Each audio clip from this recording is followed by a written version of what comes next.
Hello, today I'm going to demonstrate how to play a game called Empathy Poker, also known as Group Grok. This game is a really great way to deepen empathy and understanding within a group.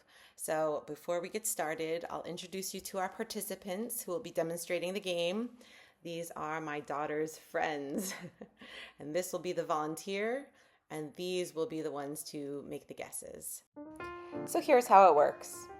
First, you ask for a volunteer. Here's our little volunteer, to share a recent situation that triggered some emotions for them.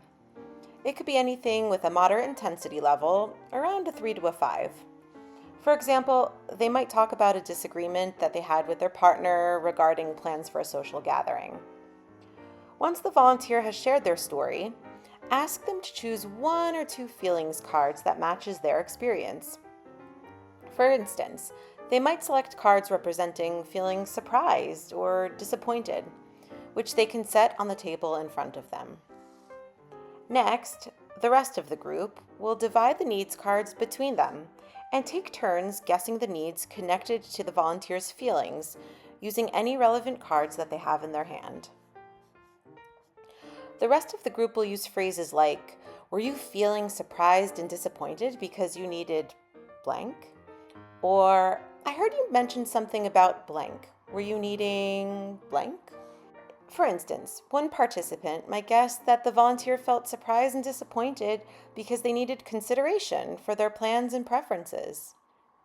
That participant will hand that card to the volunteer, who will either discard it and say, "No, that one doesn't quite resonate," or they can accept the guess and arrange the collected cards however they prefer.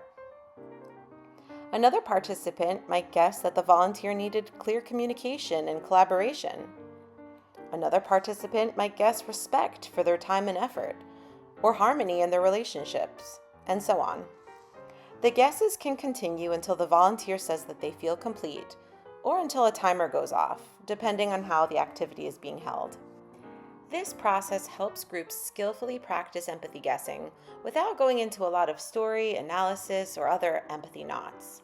Some possible debrief questions might be, ask the volunteer, out of all the guesses that resonated for you, are there 1 to 2 that rise to the top? What, if anything, has shifted for you throughout the process? Did anything surprise you about being heard in this way? Ask the participants, what did you notice about how you listened in this process compared to whatever you do typically? What was similar or different? Any insights or ahas that you want to note? So on behalf of my daughter's little friends and Grok the World, I wish you well in trying out this game with your groups, and let us know if you have any questions.